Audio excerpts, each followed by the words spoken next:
In this week's tutorial, we're going to be looking at the life and labour of William Wilberforce. He's a Christian figure that I think everyone should know. But the problem with Wilberforce is he's actually too successful in what he did. He was so successful in abolishing the slave trade and eventually slavery in the British Empire that he got rid of the whole idea that slavery was a good thing and a necessary thing. And he destroyed an entire way of looking at life. The Victorian era of philanthropy, caring for the poor, setting up charities, which still continues to this day. That whole idea, Wilberforce is not the only one, but certainly one of the main driving forces before that. He's considered by many people as the greatest social reformer in history. So what we'll be doing in this tutorial, just going through his life. Obviously, we can't cover everything. It was in 2007. It was 200 years since the abolition of the slave trade. So there are a number of books that came out about Wilberforce, and the movie Amazing Grace came out as well. So if you want to research this guy, there's a lot out there. I'll talk more about that at the end. So his early life. He's born in Kingston upon Hull on the 24th of August 1759. He's from a reasonably wealthy family. He himself, though, is a physically weak child. He's often sick throughout his whole life. The fact that he died in 1833, the fact that he survived that long, lived that long, is by God's mercy towards him.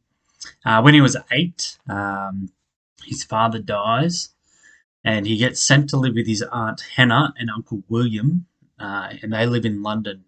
And his aunt and uncle are evangelical Christians, and they've been influenced by George Whitefield.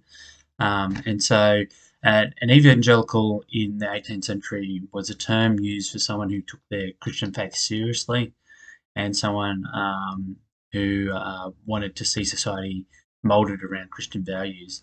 And so they were considered by most of the population as fanatics or enthusiasts, and kind of people who took it a bit too seriously. Like, we're happy to have Christianity in England, but it's mainly there for its social status and its ability to control society. Not really, they don't really believe that there's power behind it.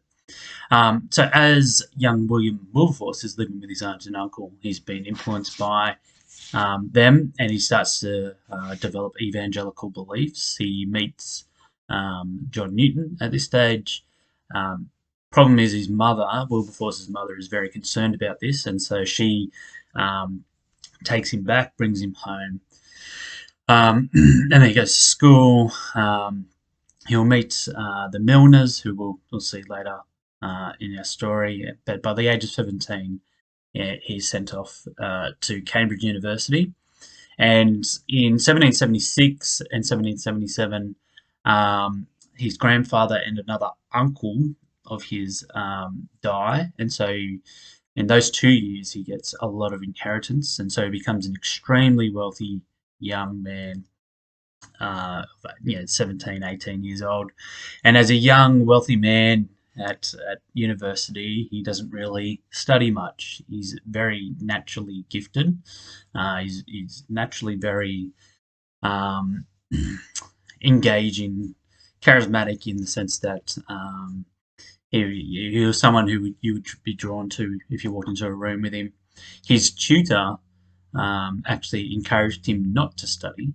And so he spent much of his time at university, hosting little parties in his room, and not really doing a lot. Because he was naturally gifted, he could get through a lot of the stuff without having to really apply himself. The problem in the long term that he found is that, particularly after he became a Christian, he found studying for long periods of time. He found that really difficult, and he always pointed back to these years in university where he hadn't really applied himself. He hadn't really learnt how to study because he was just kind of stuffing around a lot. Whilst he's at university, he makes friends with William Pitt. He's the son of prime minister and will be a future prime minister himself. And it seems that William Pitt is the guy that gets him interested in entering politics. And so he decides that he's going to go become a member of parliament for Hull. Elections in those days were not what we would consider um, fair, and so they were based off who could you pay to get your vote, or to vote for you, essentially. And so you'd hold feasts, you'd hold dinners, and you'd invite all the people who could vote, which is not everyone over the age of 18. It was essentially just the landowners, and so you invite the rich landowners to some sort of party. You put on a big spread for them, and hopefully that will essentially win over their vote for you. So he does that. He gets into Parliament, and he spends the first few years of Parliament advancing himself politically. He was a brilliant speaker. You read his speeches, and you really can't reenact what it was like to actually listen to him speak. Everyone that heard him speak thought he was just brilliant, possibly the best in that age. And this is an age where public speaking was a real skill. And a lot of it was done without written notes. And so I've got my notes here about what to say, but it was considered you don't really go in with that kind of stuff. And so he does still try to remain independent in his voting, even in his early years before he becomes Christian. He still remains as independent as he can with his voting. But then the most dramatic event in his life happens, which is his conversion. As I hinted at before, in the 18th century in Britain, most people thought that Christianity was kind of out of step with their modern society. It's a society that's starting to go through the Industrial Revolution, and other movements, the Enlightenment, things like that. And so, one thing you learn from studying history is that, particularly church history, but any kind of history, is that, generally speaking, the modern current society, contemporary society, always considers itself more advanced than what has previously gone before.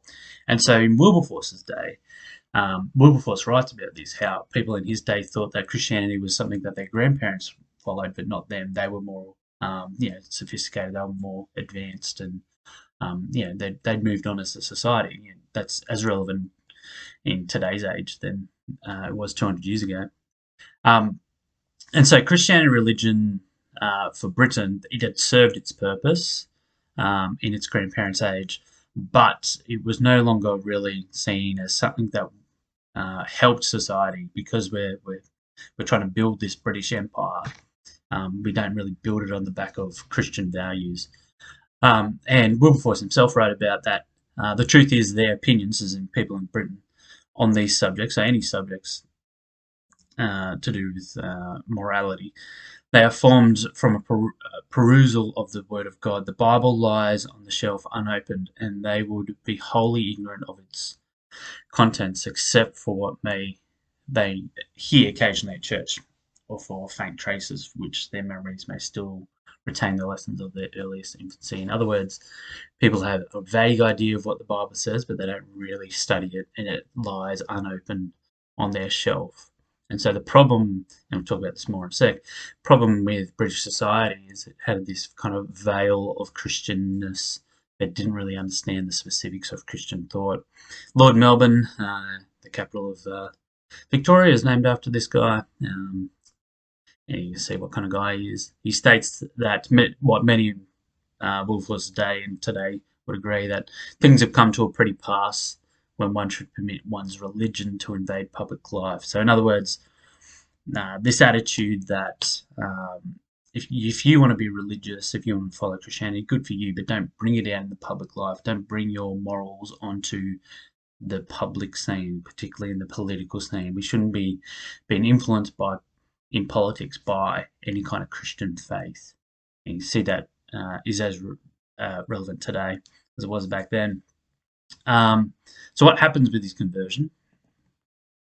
I should say the main reason for this view, kind of the historical context of this, the 17th century so the century before, had witnessed the war of religion, or wars of religion between kind of Catholic and Protestant monarchs. So Reformation, 16th century, 17th century, you kind of get a lot of wars between Catholic and Protestant monarchies, and so by the time you hit the 18th century, in Wilberforce's day, religion, and particularly Christianity, was seen as something that would cause wars, cause conflicts.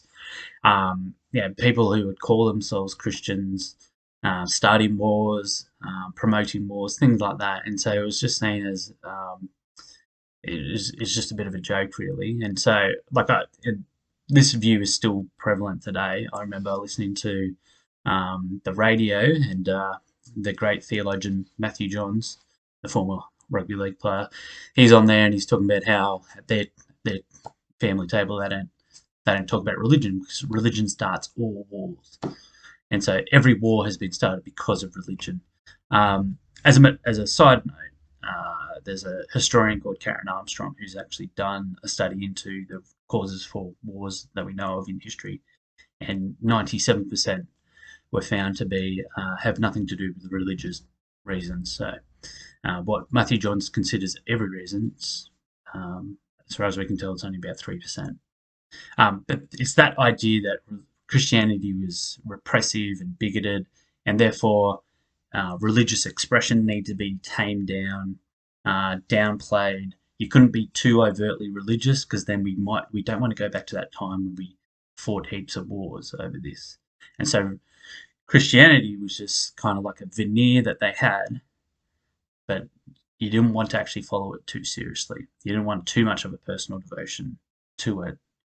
And so Wilberforce writes this in his book: the fatal habit of considering Christian morals as distinct from Christian doctrines insensibly gained strength. So in other words, this idea that you've got Christian morals, be kind, love your neighbour, things like that, that they're great, but what happened in England is they didn't understand the Christian doctrines that were behind them.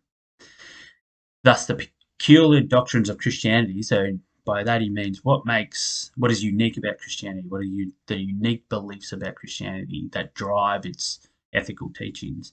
They went more and more out of sight, and as might naturally have been expected, the moral system itself began to wither and decay, being robbed of that which should have supplied it with life and nutriment. In other words, England wanted to keep its Christian morals, but denied any Christian doctrines behind it. Now, here is a man who's seen as the greatest pragmatist in history, the greatest social reformer in history. You would think that his main problem with Christian beliefs, or Christianity in England at the time, was people didn't do the right things, but that's not what he says. He understood that the problem wasn't that people didn't understand Christian morals, is people didn't understand the Christian doctrines behind it. They didn't understand that kindness to, for example, slaves, that was a reflection of God's character. Now, as we saw in the lecture, how Israel was meant to treat slaves was a reflection of God, how God had saved them from slavery. And so, they understood in the Old Testament, Wilberforce understood that their treatment of those in tough times, like slaves, that was meant to be a reflection of God's own character, not just goodness for the sake of goodness. And notice another thing, he talks about how the moral system itself began to wither and decay. Wilberforce, we often picture people in the 18th century and they wear those wigs like Wilberforce has on in this painting, and really proper and upright kind of people. It's more of a Victorian image of them. I'll give you one example. In London, this is an example of the kind of morals in England at the time. So in London, in the 18th century, late 18th century, when Wilberforce was around, 1 in 4 unmarried women was a prostitute. And the average age of those prostitutes was 16 years old. And so you've got a society that pretends that it's Christian, but doesn't really understand Christianity because they don't want to understand essentially theology or doctrines. And what kind of society do you get with that? Well, you've got a society, one that has obviously slave trade, which they're happy to ignore, but also a society where most teenage girls are actually prostitutes because that's the best thing they can get out of life. So that's the kind of society he's living in. And in 1784, that's what Wilberforce is faced with. And so in 1784, he goes to France. Politicians got roughly half the year off. And so for summer, he's going to go over to France, French Riviera, and travel around France and have a great time. He invites Isaac Milner. Now, Isaac Milner's brother had taught young Wilberforce at school. And so he kind of rings up Isaac Milner, who was a genius, like a mathematical genius. Not really remembered that well for that, but he actually was incredibly smart. But what Wilberforce didn't realise when he invited him is that Milner had become an evangelical Christian. And so they decide, as they go along, Wilberforce discovers this about Milner, and they decide they're going to read the Bible in Greek together, and Philip Doddridge's book, The Rise and Progress of Religion in the Soul. And so as they have to come back to England from France early without the ladies, so without his mother and his sister, and so they're coming back and they're talking about Wilberforce is asking a lot of questions about the Bible, and his great change, as he called it, it took place over about 18 months. It's not an immediate moment, but it took him a while. He at first was intellectually believed Christianity, so he saw it as intellectually correct. But then one of the things he had to really wrestle with was this idea of, can I be a politician and be a Christian at the same time? There weren't really many politicians in Parliament at the time. Another thing that that was considered normal at this time, particularly for politicians, was this idea that you were expected to be a gambling drunk. And so in your free time, when you weren't at Parliament, you were at the social clubs, gambling away, drinking. That was considered normal for a politician. Now, we find that strange that a politician would do that today, not promote it, at least. Obviously, a lot of them do it, but it's in private.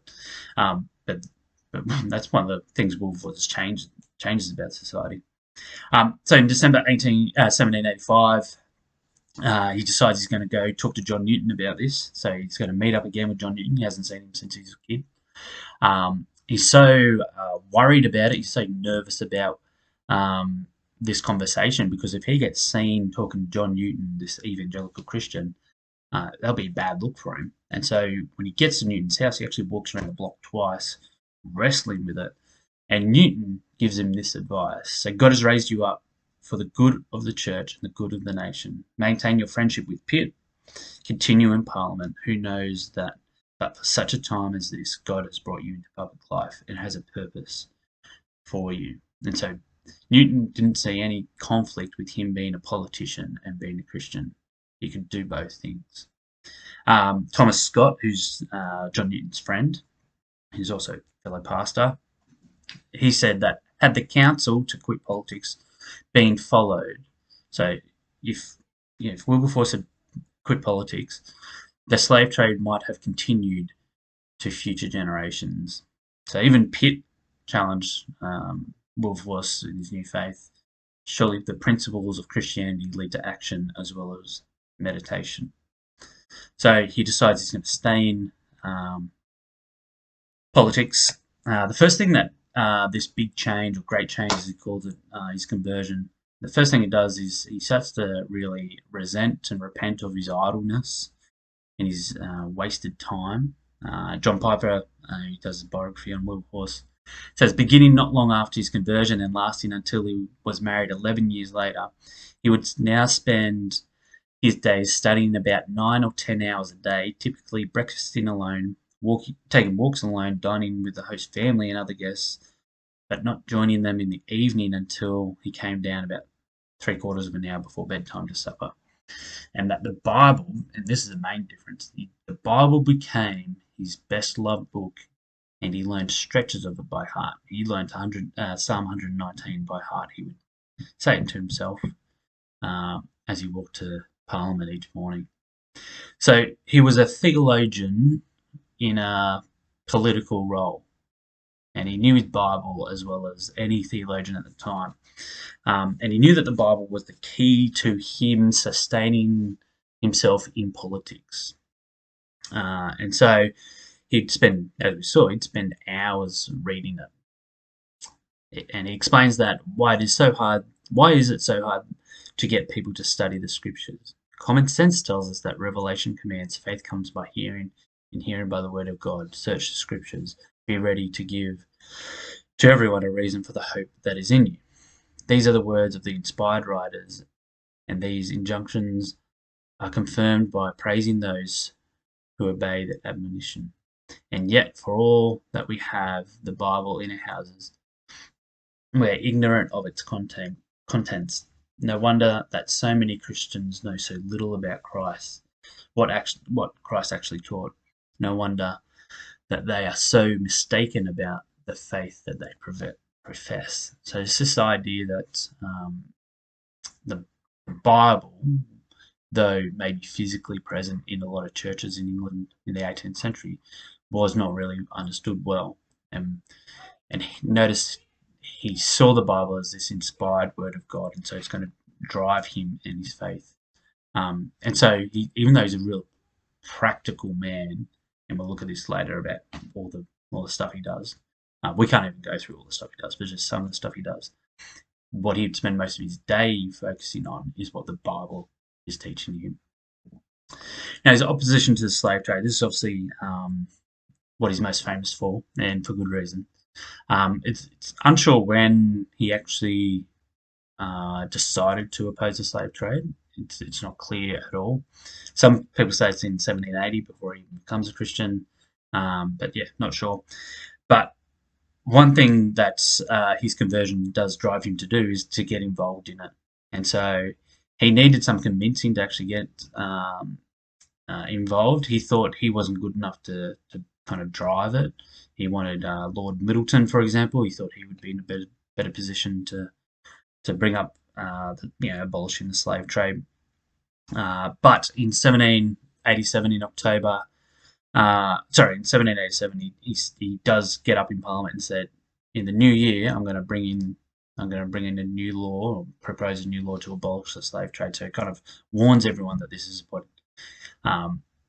he's going to do. In October, he writes this famous line: God has set before me two great objects, the suppression of the slave trade and the Reformation of Manners. Now, the Reformation of Manners is just he's going to reform or change people, the way society behaves. Because he looked at a society, like I said, with 25% unmarried women as prostitutes, with public executions, with a rabid drinking and gambling culture, and not much education. He looked at that and thought, we need to change this. Wilberforce and Thomas Clarkson, who's also involved, they do a lot of fact-finding missions. They want to understand what happened during the slave trade. The reason the slave trade was able to just be so successful, and with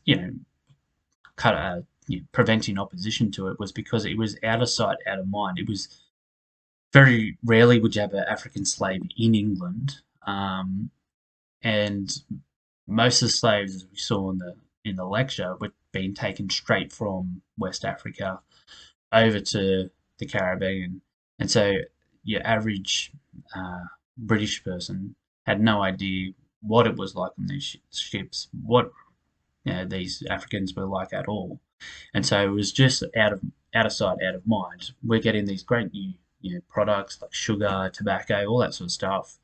So it's great for us. We don't really need to worry too much about where it comes from and things like that. But one thing that Wilberforce does discover, and Clarkson, is that everyone in the slave trade process or system, their life is adversely affected. So even for the British soldiers involved.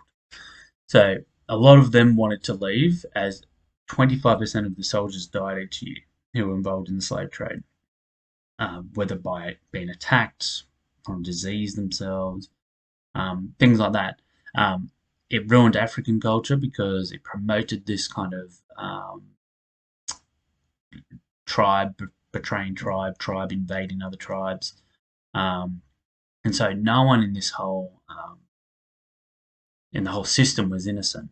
And so we see this, and one point Wilberforce made is that everyone involved in the slave trade system is guilty. The Europeans, the Africans who are profiting from it, they're all guilty, and you can't get through this issue. You can't remove this issue without acknowledging that.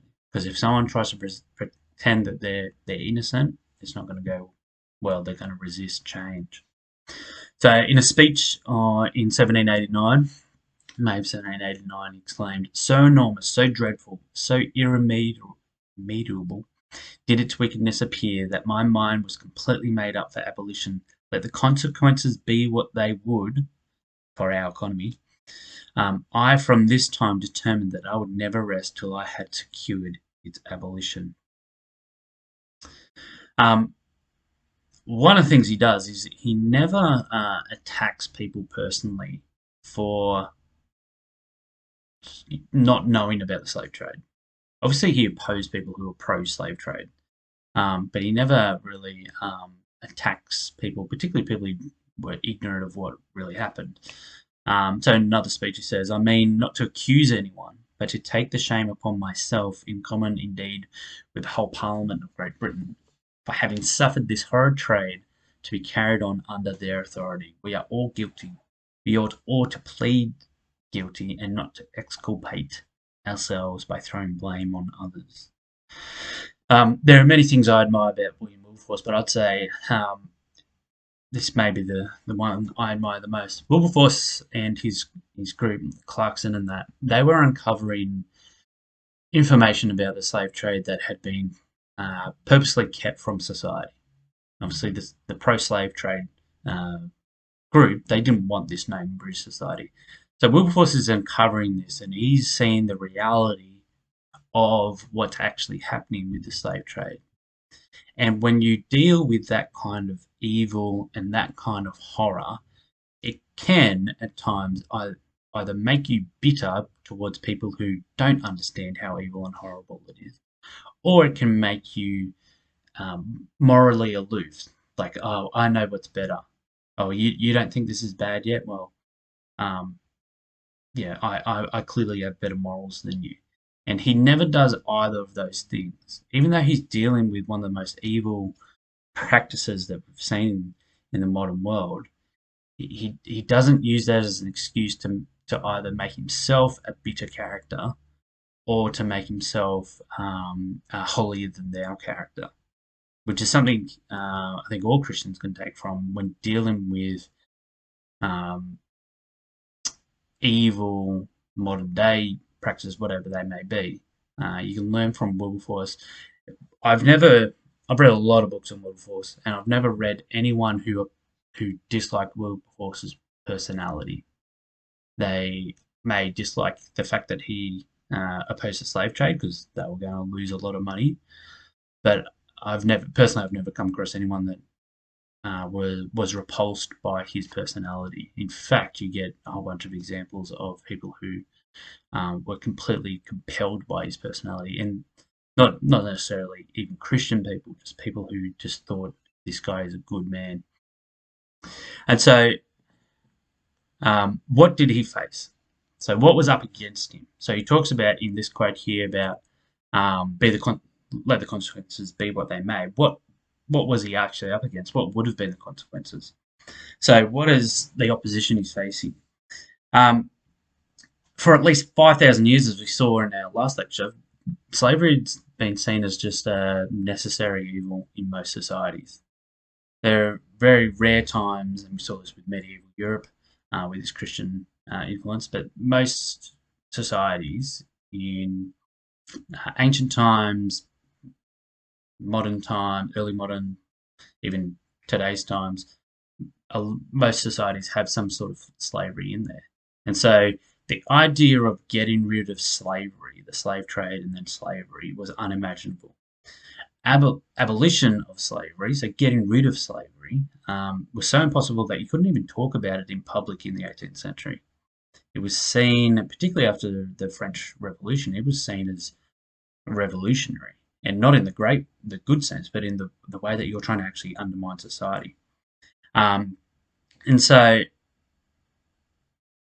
almost immediately, for the first thing he has to deal with, after he brings up the idea of abolishing the slave trade in 1787, he almost dies in 1788. And this is a constant recurring theme for him.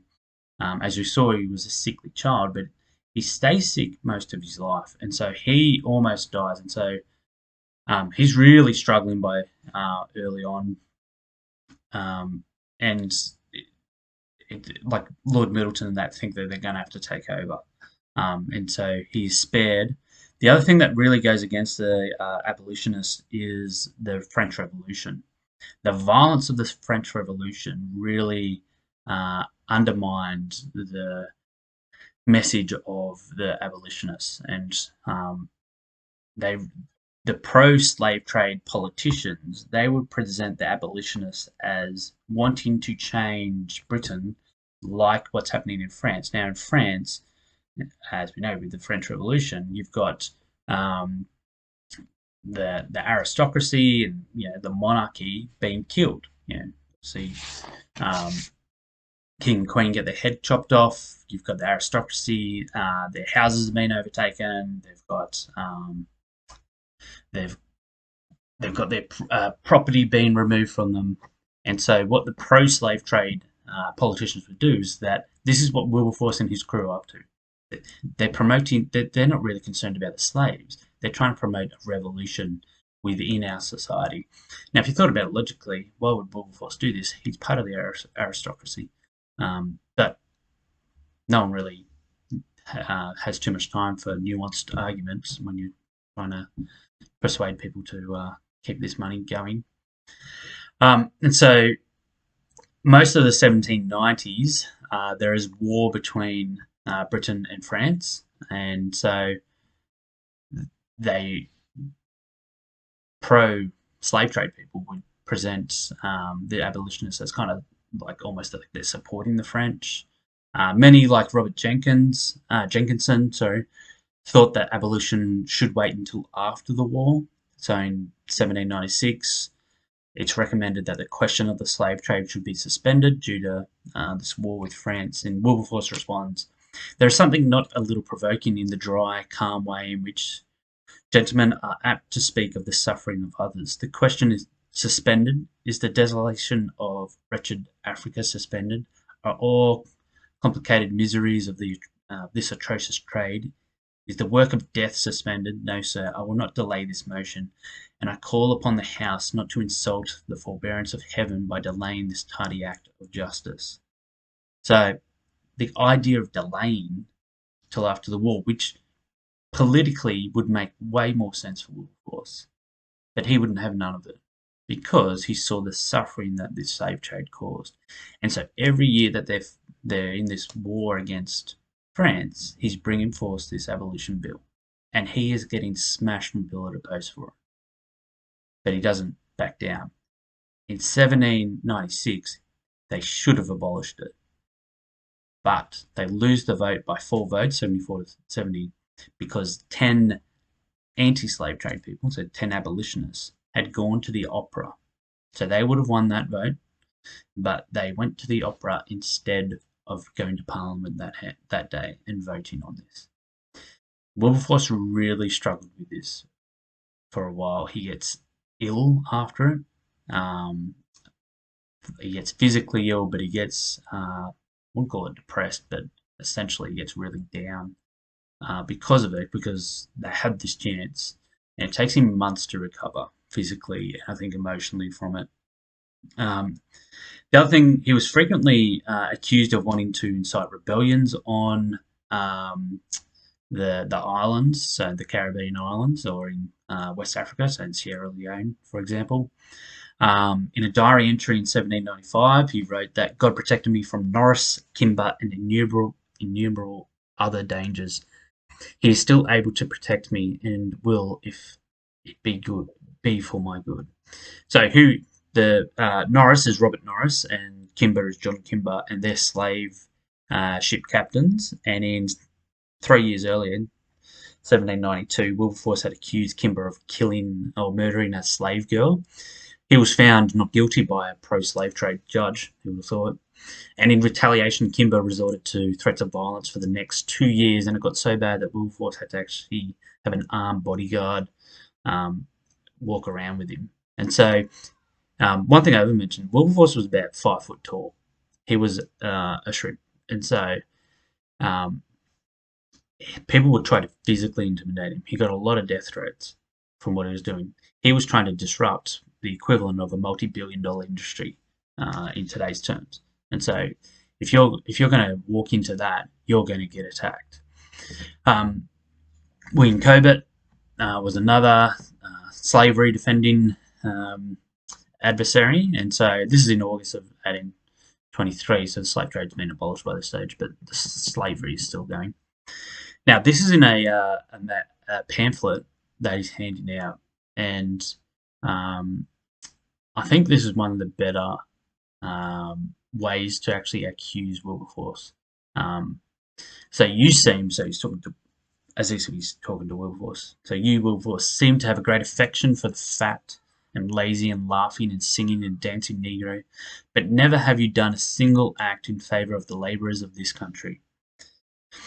You make your appeal in Piccadilly, London, amongst those who are wallowing in luxuries, proceeding from the labour of the people.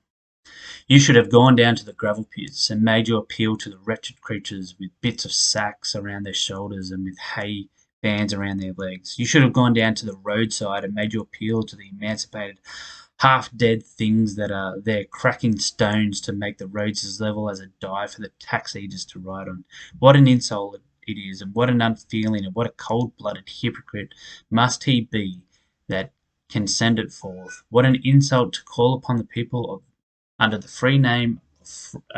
name of free British labourers, to appeal to them in behalf of black slaves, when these free British labourers, these poor, mocked, degraded wretches, would be happy to lick the dishes and bowls out of which the black slaves have breakfasted, dined, or supped.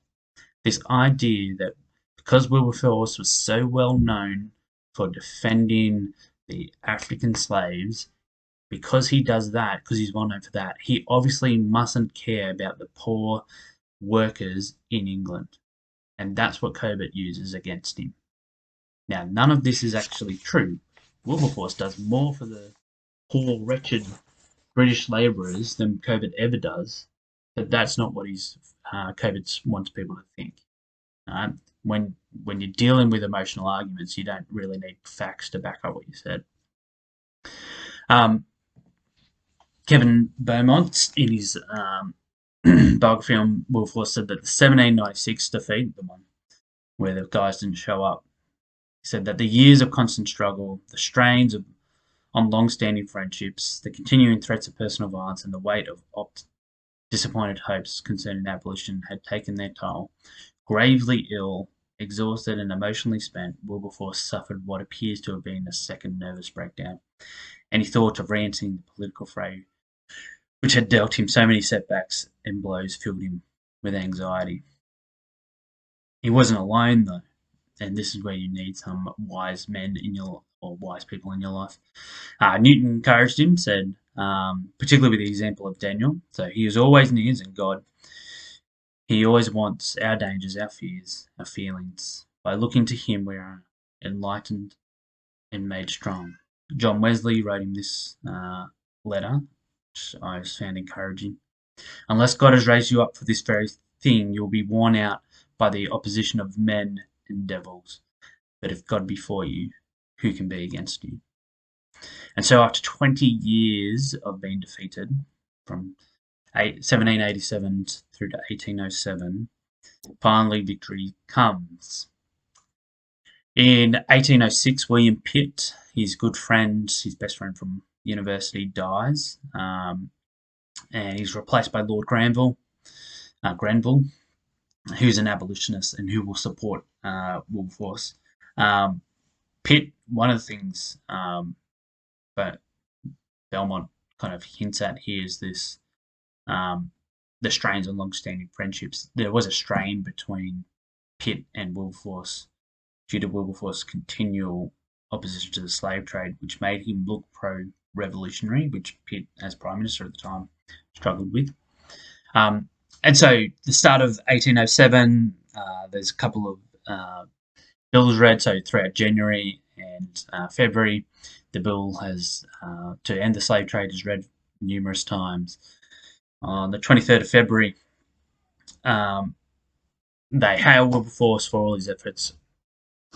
Romilly, is a politician, gets up and compares um, Napoleon with Wilberforce. So Napoleon, who's changed the world, will be famous, but he'll go home and he'll be his dream. Essentially, his dreams will be kind of like nightmares because he's used violence. But Wilberforce, who has changed the world probably more than what Napoleon ever did, he can go home though knowing that he has done a great thing. In the movie Amazing Grace, Fox gets up and says this, but Charles Fox gets up. Charles Fox is dead by this stage in real life, so he wouldn't actually have done it. But it's just better if Dumbledore's character gets up and says it. And so they sing. They sing. They give him 3 cheers, and it is win. Now 3 cheers in Parliament. These are all like pretty uptight British, stiff upper lip kind of people. To give someone 3 cheers, be swept with that kind of emotion shows how much people were affected by the fact that this guy, Wilberforce, had saved so many million lives through what he had done. And so they won 283 to 16, and they go outside. Wilberforce is there with his best friend Henry Thornton, and they're kind of almost beside themselves with joy. Wilberforce makes the joke to Thornton, going, "Well, Henry, what shall we abolish next?"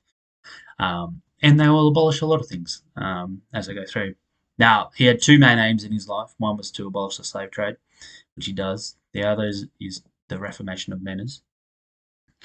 One thing that is important to remember, he didn't believe that morality could be legislated. It had to be entered into. So you had to make goodness fashionable. There was no point trying to make people try to be good, or even there's no point trying to make laws that would make people try to be good. There's obviously a point of having good laws, but good laws doesn't make good people. You had to actually make being good fashionable. Now, ultimately, Wilberforce believes that the only way to make people good is through conversion, through Christ. So he's not talking about this kind of, hey, let's make everyone feel good about themselves and, people are good people, good by nature. That's not what he's talking about. But one thing, he knew that he could help change society through his Christian conviction and through his Christian, what I would say is Christian personality. And so he could use his joy in his Christian faith to actually change people. And so, for example, the writer and socialite Madame de Stael described him as being the wittiest man in England. So she was pretty much one of the most famous women in Britain at the time. She calls him the wittiest man in England. The poet Robert Southey says, "I never saw any other man who seemed to enjoy such a perpetual serenity and sunshine of spirit. In conversing with him, you feel assured that there is no guile in him, that if ever there was a good man and happy man on earth, he was one." And so this, I was talking about before, how he kind of uses his personality, I think, to help promote this idea that goodness is good for society. We should actually try to promote a good society. Wilberforce's sons wrote that their father always found something favourable in every character he came across. So he wasn't someone who would look at, a struggling person knock on the door, which would happen often in Wilberforce's life. He didn't look at them as a burden. but he would look at them as this person has a good part of them, not as good as in can make them right with God, but he would always he'd look for reasons to help people. Not he wouldn't look for reasons for why this couldn't work. Beaumont again. Before his marriage in 1797, he was able to give at least one-fourth of his annual income to charitable organisations. In fact, he would give so much of his money away that by the end of his life, he actually almost became homeless because he had to move in with one of his sons. And so he's a guy who went from being one of the richest young men, in his late teenage years, to by the end of his life, he's given so much away, he's actually struggling for money. Um, so, what are some things he does? At one time, he is active in 69 philanthropic causes. In other words, he's involved in 69 organisations or parliamentary committees that's trying to improve the life of people in the British Empire. So the accusation by Cobbett that we saw before about how you couldn't care less about the British workers, like that is so far off the mark that it's not funny. Now, some things he does do. He is part of the group that forms the Bible Society. And so it's the 7th of March, 1804. They meet up and he wants to encourage the circulation of Bibles. And so he helped start up this Bible Society, which is obviously pretty worldwide at the moment. And so that goes back to him. The next thing he does is he leads a campaign to get the government to allow Christian missionaries into India. Now this is you may not know a lot about this, but there was a real lack of Christian evangelism in India before the 1790s, and so the reason for this is because the British East India Company, they didn't want the Christians to go in there and improve society. So here's a British company going in and essentially saying, we don't want the Christians to go in and help improve stuff because that may actually impact our profit lines. And so you got, within the British government, you've got issues now of people who want money at the cost of, these morals that these Christian guys, Wilberforce is trying to bring in. And so it takes him 20 years. So from 1793 all the way up to 1813, they finally get allowed in. And so one of the things that they want to go in and change in Indian culture is, the polygamy, the infanticide, the suti, or the burning of brides or burning of wives if their husband had died. And so if the husband dies as he has been cremated or burnt, they would actually tie his very much alive wife onto the pile as well. And so Wilberforce saw this and said, we need to go in there and we need to try evangelize to these people. There was a lot of opposition to that. This took him a long time to get through. The RSPCA, for all you all you animal lovers out there, the RSPCA is pretty much Wilberforce's idea. And so he's part of the act that is passed in 1822. And it was an act to prevent the cruelty of farm animals. And so, cockfighting, whipping. You see this in the movie Amazing Grace, the very first scene where someone's horse is laying down, the guy's whipping it, and Wilberforce gets out and kind of has a go at him. That was not exaggerated. Wilberforce was someone who understood that how you treat animals goes a long way to how you actually treat other people. So you can't abuse animals then expect a society to not then take that abuse into other people. The other thing he does, particularly for us in Australia, is Wilberforce is very instrumental in getting Reverend Richard Johnson on the First Fleet. And so there was a time where there wasn't going to be a chaplain with the first fleet coming out to Australia. But Wilberforce is someone who really pushes for that, and so even though Richard Johnson has a very difficult time in Australia, one of the reasons why there is a Christian witness there is because of Wilberforce. Beaumont, do I have this quote? No, I don't. Beaumont says, the voluntary societies that sprung up from 1780 to 1830 numbered in the hundreds. There were groups dedicated to publishing and distributing Bibles, educating the blind, promoting animal welfare, treating ailing seamen, sponsoring vaccination efforts, and easing the plight of the poor and those in debtors' prison. And so there are literally hundreds of organisations or movements that Wilberforce was a part of. Another one that's relevant for me as a teacher is the idea of educating all children in society. He saw education as one of the key reasons to better people and get them out of the poverty cycle. And so, ironically, what will develop into the public school system with this almost free education, Wilberforce was one of the big motivating people behind that whole cause. Obviously, the state system doesn't want to think that a Christian really helped it get up and going, but yeah, he's one of the main reasons for that. His legacy is almost too hard to comprehend. He does make goodness and caring for the poor popular, which is still around today. It becomes really popular in the Victorian era. He does meet a young Queen Victoria when she's a toddler. But this idea of caring for the poor and that you still see it in today's society. Anytime there's any kind of natural disaster or any really terrible thing that happens in Australia, whatever sport's on at the time, if it's cricket or footy, you'll see someone from Commonwealth Bank get on the screen and we at Commonwealth Bank are going to give $50,000 to the fire effort or whatever like that, and they've got those oversized checks.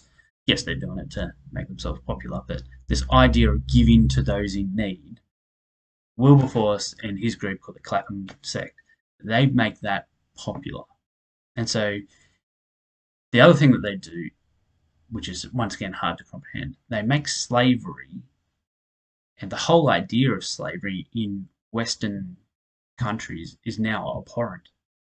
There'd be very few people who would even consider slavery as a necessary thing in Western cultures, if any. Now that goes now in 1787 when Wilberforce brings this up in Parliament. It would almost be the opposite. Most people either haven't thought about it or just see it as, well, this is a necessary thing. It may not be great, but it's a necessary thing. That whole idea that, well, they're ignorant about it or, it's a necessary thing. Wilberforce completely abolishes that whole mindset. So here's, I think outside the Bible, he's probably my favourite historical figure. He would be an amazing person to know. But I do recommend you get to know William Wilberforce. He's a Christian that we should all know and admire. He wrote one book, A Practical View of Christianity. You can get it most Christian bookstores.